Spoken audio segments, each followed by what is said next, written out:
Good evening, and thank you for joining us here on another broadcast on blackdoctor.org. Today is May 31st. It's the end of May, which is sad to me because May is my birthday month. So I hate to see May go every year, but it is the last day of May. But what you may not have known is that May is also Stroke Awareness Month. It's not just my birthday month, it is Stroke Awareness Month. And so we are here to tell you about some small steps and some statistics and things that can save a life, including yours. So we're going to learn from our wonderful panel of guests tonight about the symptoms of strokes, the signs of stroke. We're going to have some cautionary tales from people that are stroke survivors and how their life changed after they had their strokes. And so we're really going to give you a full, robust view of stroke, of what strokes are and how they can be easily prevented, what you need to do. So that's really most important, what you need to do and what you can do in order to prevent a stroke either in yourself or someone that you love. So before we begin, there's a couple of things I need for you to do for me. And number one, I need you to let us know where you're watching from. We'd like to know where people are watching us from all over the country, all over the world. So if you would just drop that down in the comments and let us know where you're watching from. Give your city a shout out, give yourself a shout out. Hey, give your high school a shout out like the NFL players. Do that too. Also, number two, if you know somebody that needs this information, please tag them or share this on your page. We want to get this out to as many people as possible, and we need your help in doing that. So tag a friend, share it on your page, and that will be great. Oh, I see Jacksonville, hometown, in there. So thanks, Linda. Also, and finally, if you have any questions, also drop that in the comments. We'll try to get to your questions. We've got a lot of questions we're going to ask our panel tonight, but we also like to ask your questions because that's why you're here. So we're going to try to get to your questions. So if you have any questions coming up, let us know. So I know you didn't sign on to hear me talk, and you see all these beautiful faces on screen. So I'm going to introduce you to them first, and then we'll get started. So first we have, I'm going to go ladies first. We got Dr. Melissa Burrows. She is a cardiologist with Wellstar Health Systems and a board member of the Association of Black Cardiologists. Good evening, Dr. Burrows. Hi, good evening. Thank you for having me here. We also have Booker Daniels. He is a CDC Health Communications Team Lead, Division for Heart Disease and Stroke Prevention. Good evening, Mr. Daniels. Good evening, Alice. Thank you for having me here. We also have somebody that is familiar. She might be familiar to you here with on blackdoctor.org because she's been here before sharing her story, and we had to have her back. This is Chantaquillette Carter-Williams. She is a stroke survivor and nationally recognized heart health advocate. Nice to see you again, Chantaquillette. Pleasure is mine. Thank you. And we also have Lee Stroy. He is a stroke survivor and American Heart Association ambassador. Good evening, sir. Good evening. Thank you for having me. All right, so we're going to start with you, Mr. Daniels. What does the CDC data show about the state of stroke in the United States, particularly among Black adults? So thank you for this opportunity to share some important data. I want to begin with the big picture and then spend a little bit more time looking at the Black community. So let's begin with the facts. Stroke is the 5th leading cause of death in the United States. Nearly 800,000 people in the US have a stroke each year. Now think about that. That's one deadly or disabling event that occurs every 40 seconds. So think of that in the context of our conversation this evening. The good news, and it is good news, is that 4 out of 5 strokes are preventable. Individuals can reduce their chances of stroke every day by getting or staying physically active, knowing, controlling their blood pressure, or stopping or never starting tobacco use. Now, I want to spend some time talking about stroke among Black folks in particular. So I want to provide some context about some of the differences or disparities among Black adults and whites. Currently, in the United States, Black adults have a higher stroke death rate than any other race or ethnicity. This includes white adults, Hispanic and Latino community members, and Asian and Pacific Islanders, as well as American Indian and Alaska Natives. Stroke death rates for adults are 50% higher than white adults for working age. So that's typically between 35 and 64 years of age. And here's a point I really want to land on. Stroke death rates among Black adults are 2.5 times that of white adults. So while I can share statistics and data, and that's important for us to share, it's fair to say that almost everyone within the sound of my voice or someone within our family has lived with or been at risk of a stroke. So it's important that we look at these data, not just as data or statistics while they have merit, but they also really manifest in the lives of our family and friends and those who care about us and those who we care about. Not surprisingly, COVID-19 and the COVID pandemic also broadened what we knew were existing disparities regarding stroke. They laid bare existing disparities, and unfortunately, they created some new ones. Progress in stroke death, meaning the rate at which individuals die as a result of stroke, was making real progress, and that changed over the course of the COVID pandemic. And there are a lot of reasons for that happening, as you can imagine. Disrupted or limited access to quality healthcare, delayed treatment of strokes, someone who thinks that they have to weigh whether they go to the hospital for stroke versus, and this is early in the pandemic, versus feeling they're at risk for a COVID infection. That's part of the calculus everyone had to perform. Poorly managed high blood pressure, limited access to support services, and then negative impacts of all the things that we've lived with over the course of the last 2 years. Mental health, decreases in physical activity, lack of access to healthy and whole foods. And there's an increasing body of evidence that says that a COVID diagnosis, particularly long COVID, may increase the risk of stroke. So there's a reasonable question that asks, what is causing or contributing to these health disparities? And what we know is that Black folks in particular are at higher risk of the things that make us more prone or susceptible to stroke.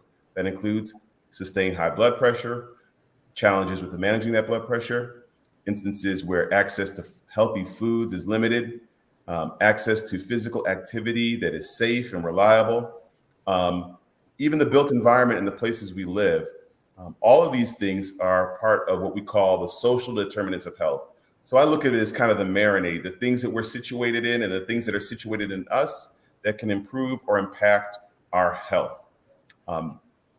Age, disability, all these things provide a really powerful confluence in different factors that can determine whether or not we're at greater risk for stroke. But I want to go back to my first point. Strokes are preventable. We know what we need to do to prevent stroke, and that includes doing the things that are challenging, eating healthy, moving more, being aware of stroke signs and symptoms, something I know we'll be talking about during the course of this evening, and making sure that we share these important messages with our family members, because we know that stroke is costly. We know that on average, when a person survives a stroke, not only are there real physical implications, emotional implications, implications for family members, a kind of a trauma that many people endure, there are also instances where there are really hard financial circumstances. As much as between $18,000 to $20,000 of lost income per year may accompany a stroke diagnosis. So with that, I'm going to pause and turn it back over to Ellis to move forward.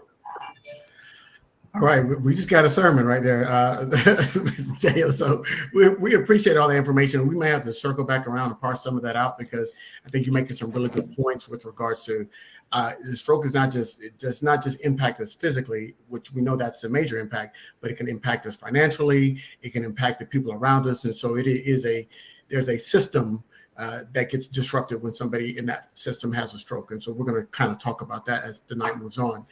But let's get to Dr. Burrows. Okay, so Booker just scared us about getting a stroke. So can you help us kind of identify what are those signs and symptoms that we need to be paying attention to that could show the early signs of us having a stroke? That's a really good question, because I get that a lot of patients want to know, what should I look at for, what are the reasons why someone should go to the emergency department versus kind of have symptoms that can be delayed. And the real answer is any abrupt neurologic change should make you think of a stroke.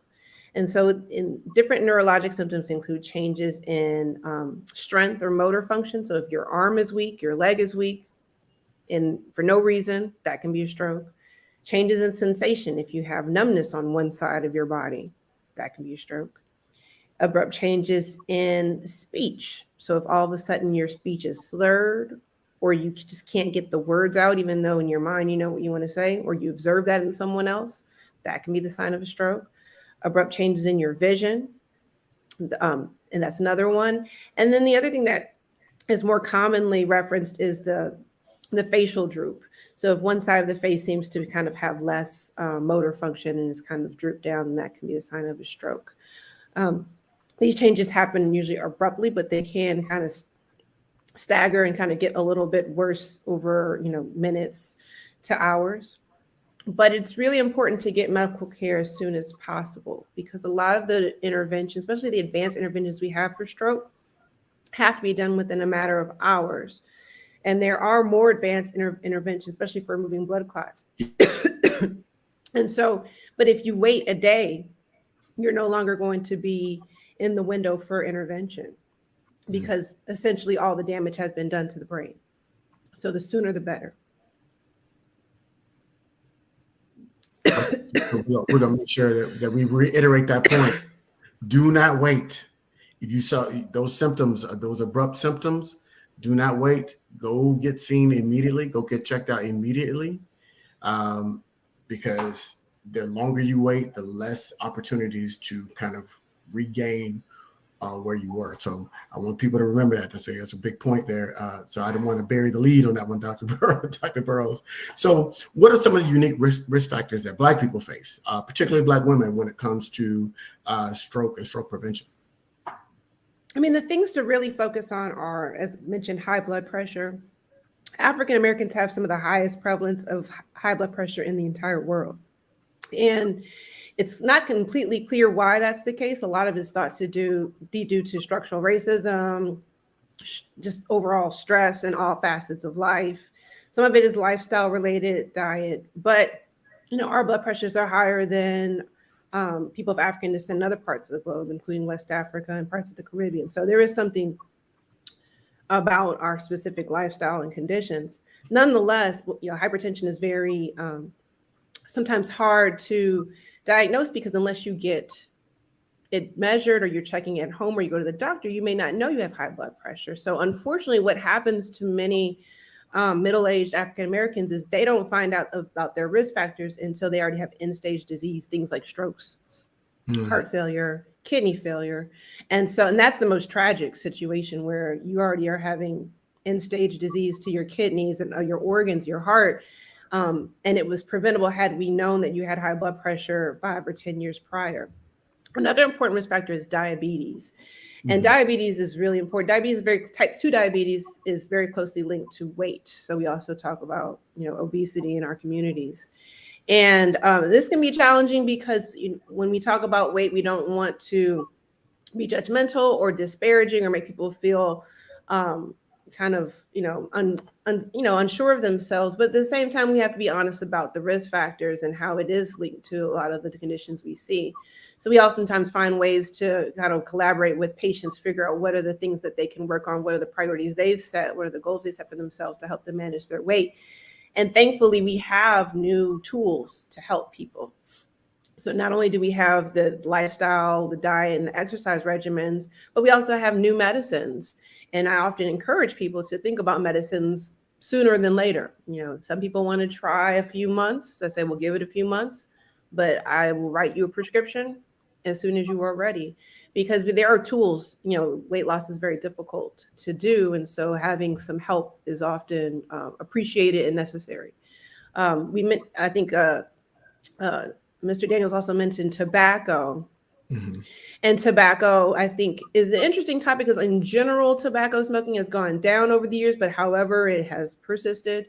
And in our community, there are certain tobacco products that are more popular and more common than you see, things like some of the cigars and Black and Milds. And so, I'm in the South, and that's a very part of Southern culture. So sometimes, I grew up, around it. So I know, those are things that we have to talk about, is tobacco use. And because that also is very tightly linked with stroke. I think there's other risk factors as well. Cholesterol is something we monitor. When you've had a stroke, it is important that we get your cholesterol very low. In our community, cholesterol in general is not as much of a problem. However, once you've already had a stroke, we want your cholesterol to be better than good. We want it to be great. So we do focus on that as a modifiable risk factor. But really, it's the high blood pressure, diabetes, and weight and tobacco use that we focus on the most. So I'm going to give you some of the things. One, they call hypertension the silent killer. And the reason why, and Dr. Burrows just laid it out. You won't know it unless you're getting your blood pressure checked on a regular basis until it's too late, till you have those end stage problems like a stroke, like a heart attack, or things like that. So to get your blood pressure checked on a regular basis. Number two, obesity is a diagnosis, not a description. We cannot get in our feelings if somebody says we're overweight and we need to lose some weight. There are over 200 health-related conditions associated with being overweight. We have to get our weight under control. So I understand, have your moment of being offended when doctor talks to you about losing some weight, but really understand that it's for your health, and you'll understand that a lot of those health conditions we're talking about will clear up and will lessen and won't be as significant as we start to lose weight. And it's not even a significant amount. You have to lose 60, 70 pounds. It's 5, 10 pounds can have a significant impact on your life. And so those are some real points that I want people to pay attention to as we're talking about this discussion. So let's make it all real, right? So we heard, Booker gave us the first, talking about all of the different impacts that stroke can have. Doc's giving us signs and symptoms, impact. We need to talk about stress, though. Doc, let me talk about stress. How is stress impacting? I know stress is mental health, and stress has become a big part in being more integrated into our health here recently. What role does it play in terms of aggravating or initiating a stroke? I'm so glad that you mentioned that, because when I was at the University of California, San Francisco, I was part of a research group, and that was our focus. We were led by Dr. Michelle Albert, the immediate past president of the American Heart Association, and her life's work was stress and heart disease, particularly in African-American women. And so we wrote some of the papers, we did some of the work looking at all facets of stress. So she made a tool that we broke it down into financial stress, relationship stress, work stress, housing stress, all the types of stresses, looked at them individually and collectively. And we know that in African-American women, in some of the studies we did, had the highest amount of stress, and was associated with heart disease. And in addition to that, we add on sleep. So sleep has now become a part of, one of the components of ideal cardiovascular health promoted by the American Heart Association. And we knew about this for a long time. It's just got solidified with the most recent guidelines. Mm-hmm. And so we know that irregular sleep, short sleep, is associated with higher risk of heart disease and stroke.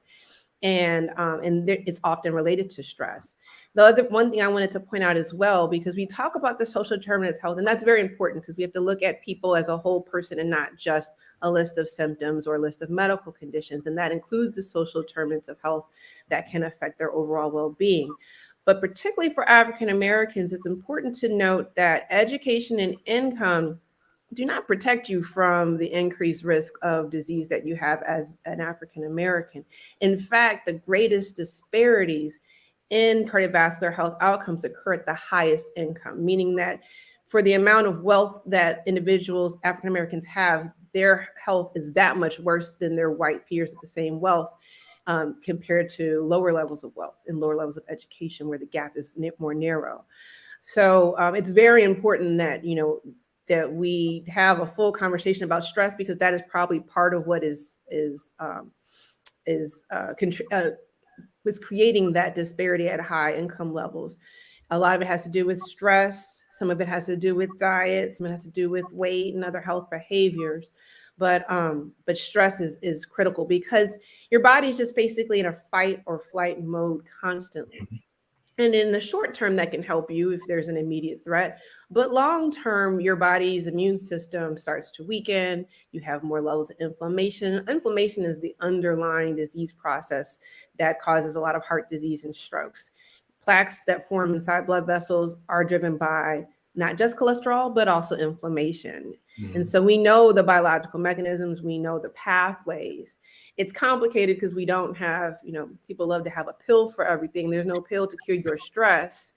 It is going to be a lifestyle, a comprehensive lifestyle adjustment, but it can be done. It can be addressed. It's not that we are, predestined to have more heart disease and strokes. These are all modifiable risk factors. We just have to be more aware and basically as a medical community, be a little bit more proactive about fully assessing people for their risk.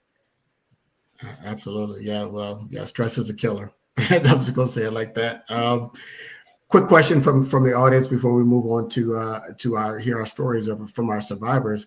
Can you have a stroke in your sleep? Brenda's asked this question a couple of times. You can, and that's tough because if you wake up with a new neurological finding, no one knows how long it has been going on. It could have been 1 hour, it could have been the whole time you were asleep. So that is actually sometimes a challenge in terms of getting some of those interventions I mentioned that are time dependent, but you can have a stroke in your sleep, yes. All right. So, and Jay, I see your question. We're going to try to get to it as quickly as we can. So let's hear a story from a survivor. So Shanta Quillette, welcome to the program again. And would you let everybody know your story about Yes, absolutely. So I am a stroke and heart attack survivor. And what's interesting is before my stroke, we can go a little bit further back. I started having health issues in 2012 when I was 34 years old. So I was young and active. I started feeling my symptoms while I was on a treadmill working out, heart palpitations. And I immediately addressed that with a doctor who gave me a mild diagnosis. For the next 12 years, next 8 years, I was going back and forth to the doctors with chest pains, all kind of symptoms, advocating for myself. 2018, I had a heart attack. And then 9 months later, while I was at work, I will say that day was a really normal day, probably one of the best days that I had in a long time as far as my health is concerned. I was, laughing with coworkers. 30 minutes after getting to work, next thing you know, I'm standing at my desk and I start getting dizzy. My head starts spinning, those abrupt symptoms. I started feeling like I was numb on one side. And the next thing you know, I collapsed on my workplace floor. Luckily, I was around individuals and a health staff that were able to immediately assess my symptoms and get me to a hospital where I could be looked at. But it's been a long journey. So I was 34 years old. And by the time I had a heart attack, 39, and by the time I had a stroke, 40. So I want to emphasize that I was young and healthy when that occurred. Wow.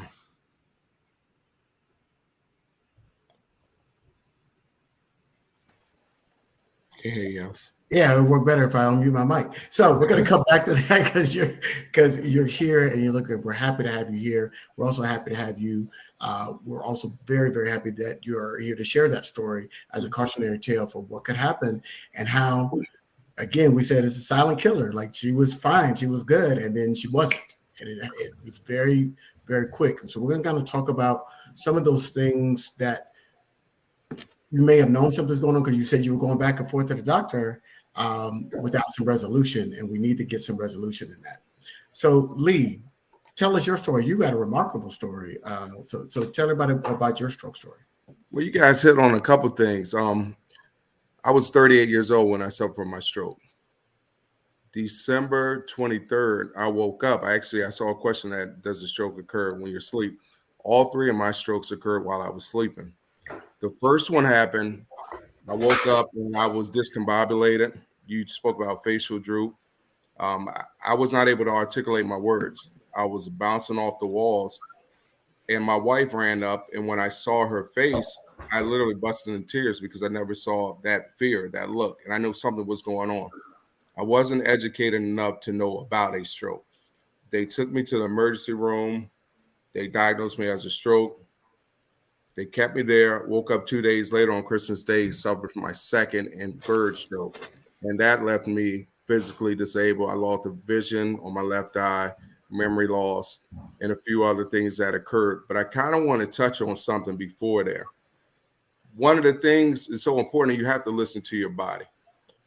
I knew probably about for over a year something was going on. And the way it worked, I actually went to see the doctor a week before I had my stroke. And he actually diagnosed me with high blood pressure. And he also diagnosed me with type 2 diabetes. So I'm thinking I'm okay. I'm gonna wait till the new year to start my medication. And lo and behold, my strokes occurred. That New Year's resolution, you said, I'm gonna get through this and start it. And so that's also kind of a lesson here, a moment that says, don't wait.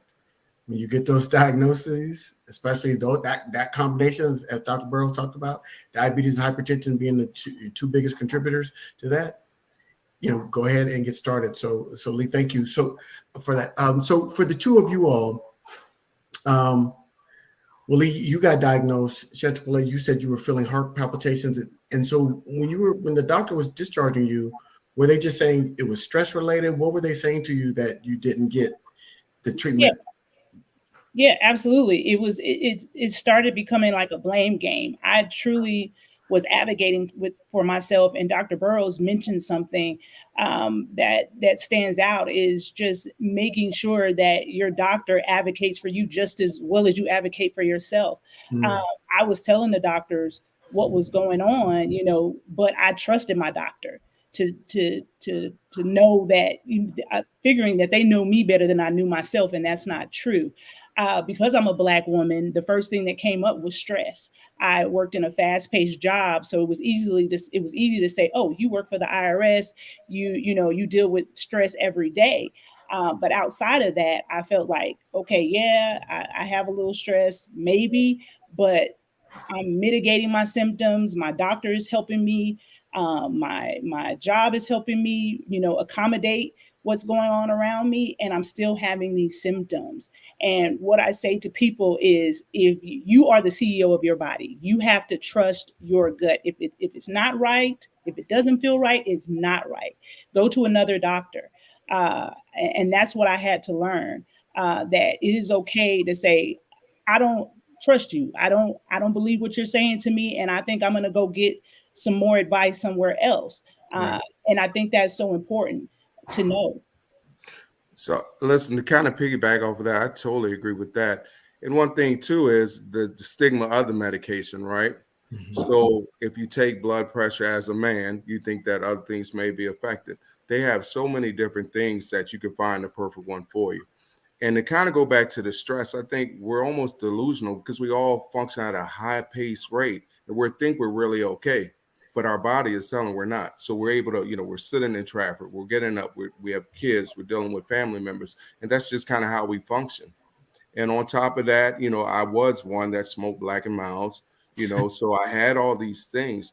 Right. But the odd part about my situation was, yeah, I had high blood pressure, cholesterol, but my numbers were just a little bit over, but it was definitely the stress. If I had to walk everything back, now this is 6, 7 years later, I can see things a lot clearer now. Right. It's definitely the stress. And the way we think we're dealing with stress is incorrect. It's not taking a trip. It's the daily things that you're doing for yourself. Absolutely. I definitely agree with that. Let me ask both of you this, because you're both here today. You're looking great. You're able to advocate not only for yourself, but you're advocating for others by being on this program. So thank you for that. But talk about that process, because you said, Lee, you just said it was 6 years. Chanticleer, what was that process like post-stroke initially of getting you, and how long did it take you to get you back to this point where you are today? Oh, wow. It's a everyday journey. Like, it's still a journey for me. It was very tumultuous because you can't plan for that. I had no idea that I was going to go to work, had my whole week planned out, and then go to work and have a stroke. It was not only me physically, it was mentally, emotionally. I had to face, in that moment, I was facing my own mortality. I'm 40 years old and thinking that I'm going to live, I'm hoping I'm living to the ripe age of, 90, years old. Here I have children, I have a husband, you know, it was really hard to deal with. And then I was an active worker, I was an accountant.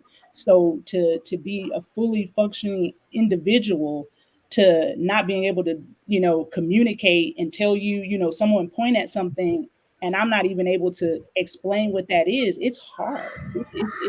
It's detrimental, to be honest. And it took a lot of therapy, physical, emotional, neuropsychology to really get me there, because I was in denial. I was almost a detriment to myself because I was so eager to get back to myself that I was, you know, trying to get through physical therapy. And I'm like, yeah, I'm feeling well, I'm ready. And then, you know, they send me back out into the world, and here I am, you know, falling and losing my balance again.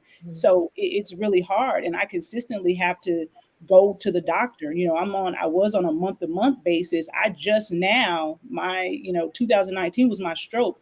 Just last year, the middle of last year, they just put me on 6 months. You know, I was going to the doctor every month, cardiologist, neurologist. So it's an ongoing process. And even on the back of my mind, I can't control it. You know, the chances are high for me to have another stroke. You know, they say, hey, your LDLs, you got to watch my LDLs, which was a contributing factor to my stroke.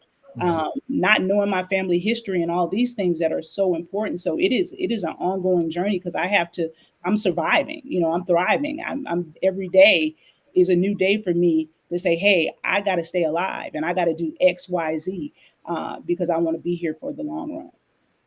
Yeah, I mean, you mentioned earlier about the financial aspect. So nobody's expecting that. So when I said myself, we're in the DMV, DC, Maryland, Virginia. We were making, you know, 2 incomes.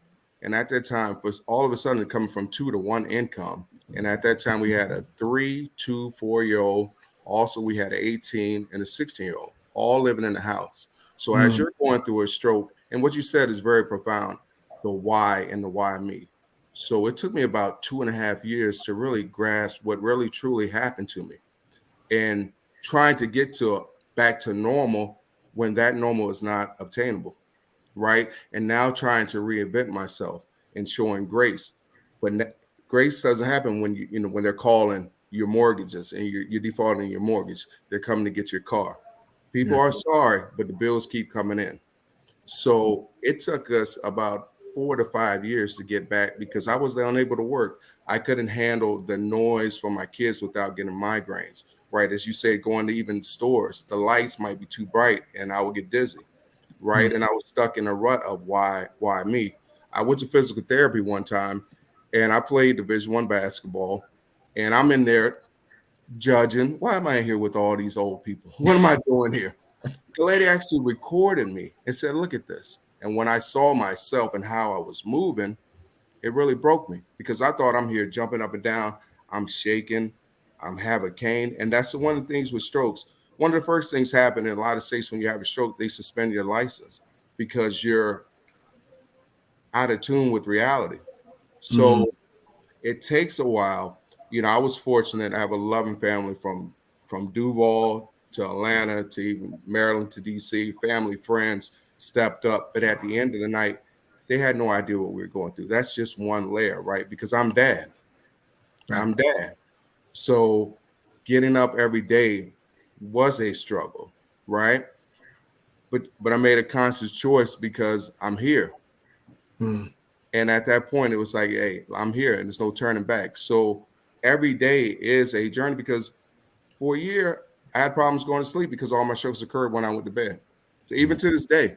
Wow. That was powerful right there. So thank you both for sharing and being so open and being so positive, right? And even in the midst and Stephanie's feeling you, so I'm assuming Stephanie that is watching, she's had a stroke herself, and so she's feeling all of that you're saying. And so, so Doc, okay, so we're gonna pick on you a little bit because you're the only medical professional here, so I'm gonna pick on you just a little bit. One of the things they always tell us, because I'm going through the same situation, cholesterol is a little high, blood pressure's been edging up, and then they say, you got to change your lifestyle. All right. what does that mean? And what are some real ways that people can change their lifestyle? Because, this lifestyle has been established for quite a bit. Okay. Yeah. Okay. So Yeah. it's grooved in. Okay. So to abruptly try to change it and move to something where you're exercising in a different way. Because I was exercising, but I was going to the gym. I was going to put muscles and look good. I wasn't going for cardiovascular or other stuff. So how do we change that? And we change our diet. What are some effective strategies to really do those lifestyle changes that are recommended by our medical professionals? Yeah, so you touched upon the first two components, which is diet and exercise. It also is followed by stress management and sleep. And we also mentioned tobacco. But the diet, I think, is important for us to focus on because I think most people kind of have a sense on what kind of exercise, and the bar is pretty low for physical activity. What the American Heart Association recommends is 30 minutes a day, 150 minutes a week. So that's not that much, and it's moderate. So that could just be like a brisk walk. Right. But most people don't do that much. So that's why the bar is set so low.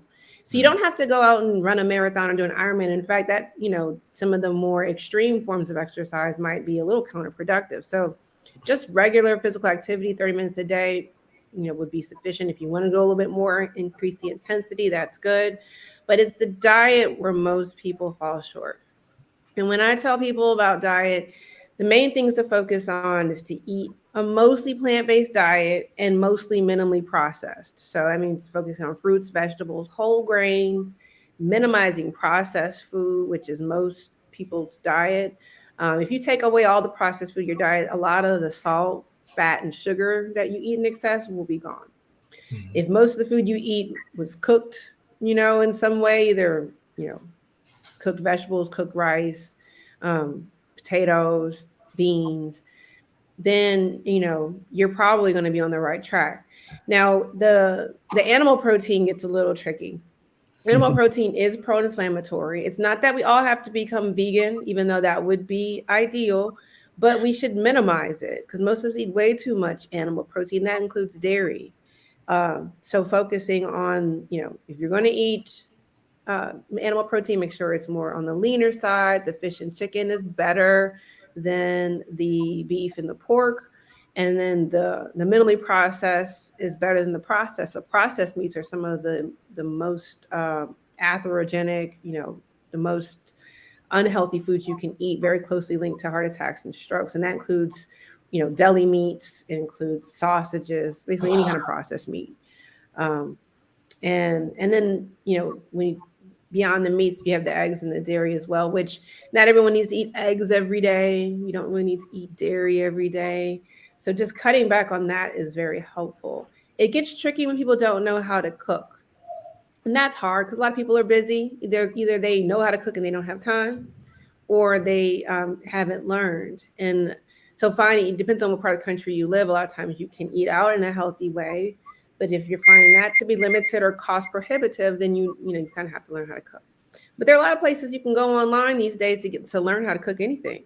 So, YouTube has plenty of videos, but a lot of the free resources include Forks Over Knives, which is a plant-based resource. I know when I changed my diet about 5 years ago, that was the first resource that was recommended to me by family friends who are physicians at Kaiser here in Georgia. And so, but really focusing on your diet. And most people will notice that for weight management, if you just focus on your diet, you will lose weight and maintain that weight loss. It's really hard to lose weight through exercise alone. I think most people's downfall is they exercise a lot and they eat a whole lot more and they just maintain the same weight. And so if you really want to lose weight, you do have to learn to eat less. And a lot of that is eating foods that aren't so processed so that you will be more full and the calories won't be so dense. I wanted to touch a little bit on sleep again, just because I can't stress this enough.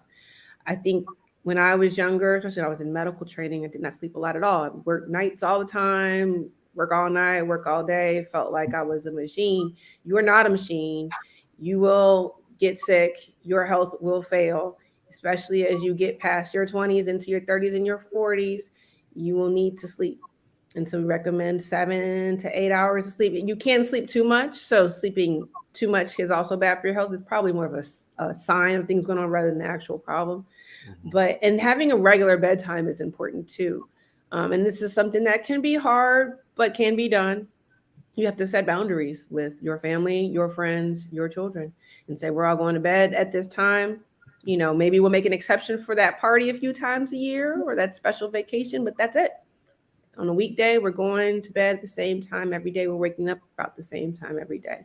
That consistency is really important. And we know that a lot of people in our community will sleep irregularly for different reasons, but not realize the toll it's taking on their health. So kind of piggybacking on what you said, I've been a vegan now for 4 years, and one thing about that, vegan, you're going to be hungry. but but but all in all, I say it's premeditated, it's preparation. My wife does a wonderful job, but it's something that I will recommend in moderation, right? You don't have to just go vegan. Like you said, it's just a little, everything is in moderation. But I've been vegan, and it actually did wonders for my health, right? I woke up with more energy. I started to heal, because one thing that once you suffer from different things like stroke, they try to put you on. At one point, I was on about 12 different medications. So my body's being pulled different directions. So I had to realize that one thing I can kind of stabilize is what I'm putting into my body food wise. So that's why I made that change and made that turn to vegan. But also with that, the starches are bad too, because it's sugar. And, if you're diabetes, so you got to be very mindful of that too. But yeah, definitely, I'm a big advocate of plant-based diet. Well, you could be like me and be a flexitarian. So I'm very flexible in my eating. There you go. But I make sure that I'm healthy with it. I'm proud to say, I just stated this yesterday on my Instagram, is that prior to losing weight, I lost 75 pounds in the last 9 months. My A1C went down from 6.3 to 5.3. My LDLs are at normal levels, and I'm feeling great. So you really have to be proactive in your health and set a mindset that you want to do it. I always think about when I was a little kid. I don't know if people remember Jimmy the Cricket, but he used to always have this cautionary song that I want to live to be 102. And he would say all these things. And he said, you have to set these actions forth to do that. And so I always think about that. Like, if I want to live, if it's in my control to live this long, I'm going to make sure I eat the right things, and I'm going to contribute to the lifestyle that's going to keep me here longer. Right. Every year they make millions of dollars of your New Year's resolution. So it's a real thing. It's actually just, having grace and being consistent. Give yourself grace. It's all right to miss a couple of days. It doesn't mean that it needs to turn to a week into a month. And that's what happens, I see a lot of time. Yeah. And so women, you're not. What was the most surprising small change that either one of you made in your life in order to that caused had a big result that you didn't expect? Oh my goodness. I mean, I knew I was already fairly active, so I knew the weight loss, the weight that I had gained after my stroke, because I gained a lot of weight after my stroke, just being impaired. But I knew that was a contributing factor to my blood levels. But one thing was rest, knowing that I could say no and setting boundaries. We have this superwoman mentality, and I can go all the way back to the 80s. Karen White said it first. I'm not your superwoman, okay? I make sure that I've set limitations, bold limitations, and when I need to rest, I rest, and I go to sleep at night. I found the more sleep I got, the more I said no, the better I felt. And that is just something that I live with. You need rest. We're on this thing now where it's like, no sleep, you got to work, you got to do this, you got to do that, you got to make money. And I'm like, you can't make money if you did. Okay. You can't. And that's it's really important to make sure that you set boundaries and you get the rest that you need. Absolutely. And I'll say this, be kind to yourself. It's easier said, but just realizing that it's all right to be not okay for a moment. Just don't live in it, right? Don't be paralyzed by your fears and your thoughts. It's okay not to be okay also. So when I learned that approach with things, I started to visualize a whole different thing that, listen, having a stroke was one of the best things that happened to me because it slowed me down. We weren't in a rush to get to somewhere. And now it's time to we can process. And to your point, it's okay to say no. And it's okay to say, I'm going to take a minute, I'm going to lay down. And it's all right. We say, why not? We don't say why me. We say, why not me? because it did change. It did absolutely change my life in every capacity you could think of. I just want to say, I love how you all turn the negative into positive. You know, you found the opportunities in the adversity, which was the stroke. And I try to give that message to my patients, and you all probably exemplify what that looks like on, you know, on the other end, when you really can kind of control the things you can control. You know, you can't take back the stroke, but you can make tomorrow different than yesterday. And that's what y'all have done. So that's great. And I think hopefully your message will resonate with the people watching this. So Booker, where are some other things? I know we've given some great advice here, but are there some resources that people, some places that people can go to get more resources on how to make those lifestyle changes, make those dietary changes to where they can live healthier before the stroke? Give me a second. I'm going to finish taking notes from Chantal, Colette, and Lee, because you guys really broke it down. You gave us some great examples. So I want to begin with not talking about my data points, but talking about each of us on this call and those of us who are following, and going back to Dr. Burrows' points about immediately recognizing stroke signs and symptoms. Yeah. One of the points that was made clear through the stories we heard from Chantal, Colette, and Lee, and from Dr. Burrows is, as soon as you recognize onset of any unusual neurological symptoms, don't delay, call 911 right away. We use the acronym FAST, which is facial drooping, any changes in balance, slurred speech, and that means there's time. That's the time to call 911. That, in addition to the other symptoms and signs that were mentioned. So starting with yourself and recognizing that those are important signs and symptoms, and being willing to communicate that to our parents, our siblings, and our loved ones, regardless of age, that you have to begin with recognizing the stroke signs and symptoms. Now, to your point, we're really excited to be partnering with the CDC Foundation to have launched a campaign that you'll see right below on the footer called Live to the Beat. And it's a campaign that's unlike other public health campaigns, in that we focus on doing what Chantal, Colette, and Lee have done so well, which is focus on living. As Black folks, we don't need to be told that heart disease and stroke impact our families disproportionately. It's deeply not surprising. But what is surprising is it's preventable, and in many instances, with great care, survivable. So I want to encourage everybody to go to livetothebeat.org, where you're not just going to see a series of data and statistics. You're actually going to see videos featuring the one and only Kev on stage that talks about his own health journey. He uses humor and education to really tell his own story. And while you're at livetothebeat.org, thank you, Ellis, I want to encourage each of us to do one thing, to take one step. In this instance, I want you to go check out our Pulse Check. Our Pulse Check is a power tool to help each of you start here and now to create your own health and wellness journey. Many of the things that Dr. Burrows mentioned, sleep, stress reduction, healthy eating, active living, connectedness, all of those things are stroke reducing factors. And you can build your own adventure, if you will, and develop your own tools and strategies for yourself. And I want to encourage you, if there's somebody sitting next to you or somebody you love, like, care about, or just sit next to share that information with them as well, because we all need access to that information. So I'll pause there. And if there are any other items I can highlight or spotlight, I'm happy to do so.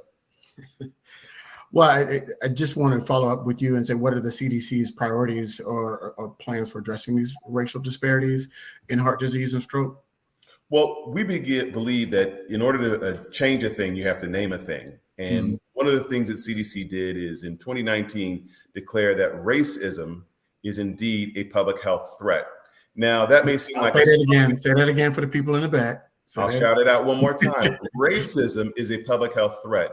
For a lot of the different environmental, psychosocial stressor factors, as part of Dr. Burrows' research, and what we know is part of a growing body of knowledge, that the factors that contribute to and manifest as racism, structural racism, policy-based racism, all these different dynamics do pose a public health threat. And public health is unique in that we look at things from a population level instead of an individual level. So you see this whole cascade from my population-based conversation to a clinical point of view that Dr. Burrows has provided, and the real lived stories of Chantal, Colette, and Lee. So one of the things that we're doing is we're providing funding to state and local health departments to address stroke risk reduction. I mentioned earlier, our Live to the Beat campaign focuses in on partnering with the CDC Foundation to drive messages into the hands and to the eyes and on the screens of people that they need to have. And we're also working on within our division of making health disparities, addressing improvements in blood pressure control, reductions in cholesterol, and improvements in cardiovascular disease outcomes for Black folks a priority, and putting money where mouth is. That's awesome. Yeah, I mean, look, the Bible said where your heart lies, there your treasure will be. So if your heart is in the right space, you will put your money behind it. So we have to understand, and we've got some great nuggets, so we're going to try to wrap it up and put a bow on it. But there was a question that Dr. Burrows about, because these things are very, very popular now. So I want to kind of address it and get the elephant out the room. CBD, THC, gummies, people have been using that. Is there any research or any indications that it can help lower the potential of having a stroke, or is that just kind of something that makes you feel good and just that positive feeling can help reduce the stress levels? That's a good question. And I practiced medicine in the state of California for a number of years prior to coming to Georgia, where it's legal. So I actually do know a fair amount about some of the components of cannabis, including the THC and the CBD. And I think it's important that people kind of understand, because it can be confusing, especially with some of the products that are sold across the country. But just to kind of a little background. So THC is a psychoactive substance in the cannabis plant. And then the CBD is more kind of associated with pain relief and anxiety relief. So the CBD can be, there are certain formulations where there's very low THC and mostly CBD that people use for pain or for stress. If you go get a massage at a high-end spa, usually it's mostly CBD in those oils. But to get to your point, so at the University of California, San Francisco, there was a lot of research going on, and a lot of it is still ongoing, looking at cannabis and different components and heart disease. In terms of reducing your risk of stroke, I have not seen any data on that, so I cannot say that that is true.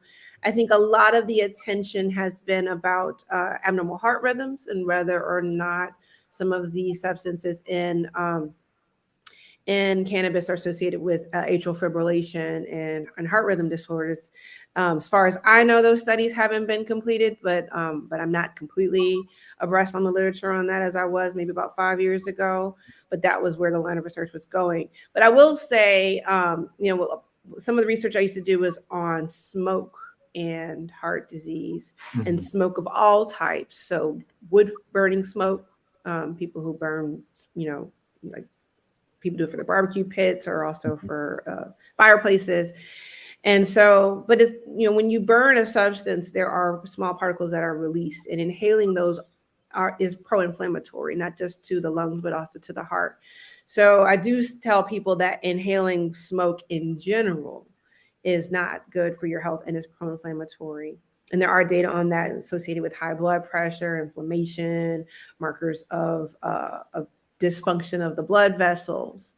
So all smoke is bad, but when you talk about the specific substances that can be ingested rather than smoked, that's where a lot of the research is it the components of it? So for instance, tobacco, we know about tobacco and nicotine and all the different substances that are released in that smoke. We're still learning a lot more about cannabis. The research lagged behind because of the regulation in the past, with it still being illegal on the federal level, but legal for recreational use in 23 states as of recently. Wow. Okay. So great. So I hope that answers the question from the audience member. Just don't use it as a supplement. Follow what we talked about tonight. And so vegan, flexitarian, reduce, in terms of diet change. I've heard the Mediterranean diet is good for high blood pressure. That's a diet type. And it's really high in those fish that we have. I think it's with halibut, salmon, things of that nature that are really, really good. And those omega-3 fatty acids, and really high in just plant-based, right? And so those that's a good diet that you could check out. But there's a bunch of good diets, and really we use the term diet, but really it's not something that's short term, because sometimes we get caught up in that a diet being short term, or we're going to lose weight for a period. We got to go to our class reunion and I gotta jump on this diet. No, the diet is what you do every day. You have a diet every single day. Every time you put something in your mouth, that is your diet. And whether it's a Jolly Rancher, an apple Jolly Rancher, or it's a salad, that's part of your diet. So we got to make sure that you're putting the right things in your body to get the right out of it. And so we got to make sure that we're going to change that term, that the diet is what you do every day, not something that you do temporarily to lose weight. All right, so coming up towards the top of the hour, this has gone by so. This has been fantastic.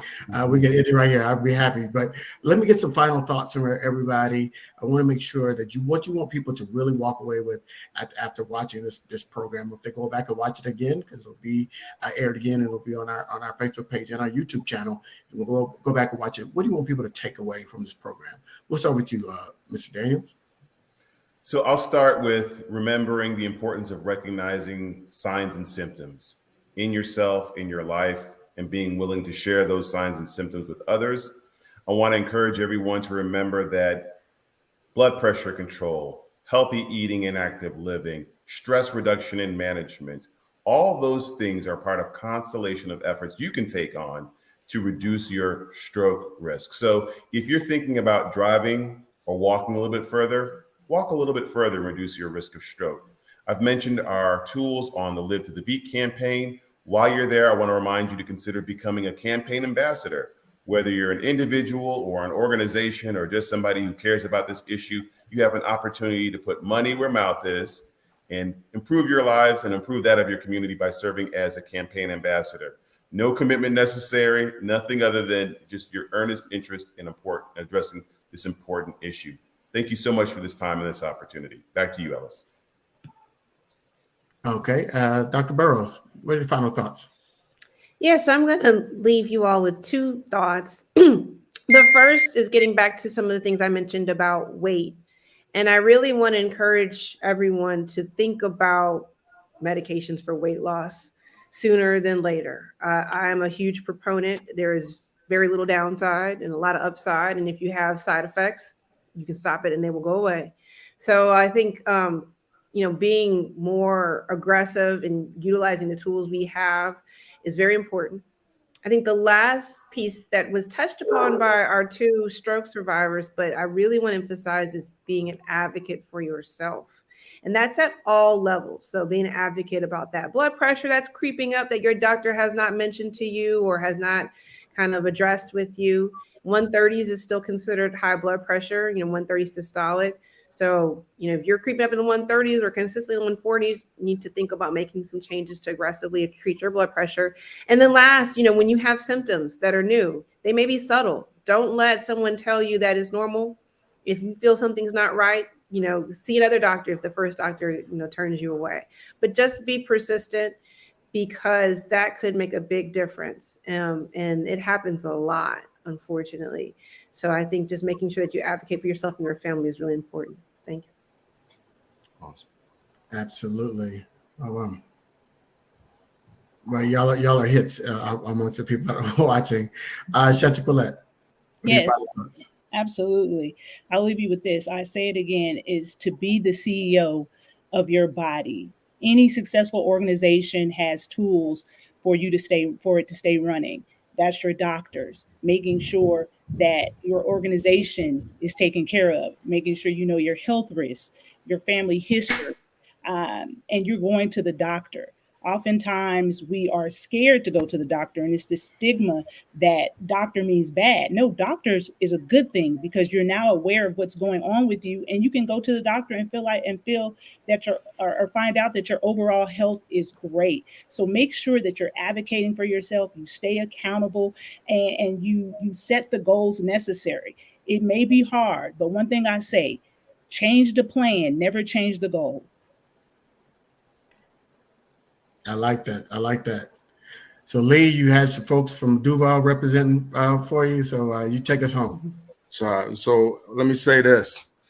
It's a lot easier to prevent a stroke than to recover from one. I saw a couple people on here that had strokes, realized no stroke is the same, right? Stroke does not have a face. It doesn't care where you're from, what you're doing. Understand that there are great people out here, great organizations here to support you. So you're not alone in your fight. If you're suffering from a stroke, you're not a victim, you're a stroke survivor. Be kind to yourself and you will allow yourself to heal. Thank you, guys. Well, I just want to say thank you all. Thank you, audience, for joining and your wonderful comments. I mean, that's just really good. Also, I want to reiterate some of the things that were said throughout the program. One, know the signs and symptoms, okay? Any abrupt neurological, okay, say that 5 times real fast, change, notice it, right? The drooping, fast, Mr. Daniels gave you an acronym. You can look that up on Google. Your diet has to be adjusted, right? More fruits and vegetables, more in their natural state as much as possible. So what we give advice to people about that, shop the perimeter of the store. That's where you're going to find your freshest items before you go into the aisles. And that's intentional. Any grocery store you go to, produce and all your fresh stuff is going to be around the outside, and then your processed food are going to be on the inside. If you can't get frozen and fresh because it does go bad, get frozen before you start going to the cans because they start putting preservatives in those canned goods, right? So that's number one. Get yourself a blood pressure monitor. They're not very expensive. You can go to any drugstore and you can monitor your blood pressure on your own. So if you know if you're borderline, you're in that space, you're in those 130s, check it. Keep checking it, and then when you write it down. So when you go to your doctor, you can say, here's what my blood pressure has been over these past several weeks. And so they can say, oh, here's how it's trending over time. And then you can make the adjustment even before you go see your doctor. So there's a lot of things that you can be doing on your own. And what we're trying to do here with this program and with others like it is empower you to be the best person that runs your own health, right? Because you are going to be dealing with your health more than any doctor that you can encounter in your lifetime, because everything you put into your body, everything that you do or you don't do is a decision about your health. So you got to make sure, let's make some good decisions. Let's make a series of good decisions to get us on the path to having the small things that can save a life. Thank you all for joining us this evening, and we will see you next time on blackdoctor.org.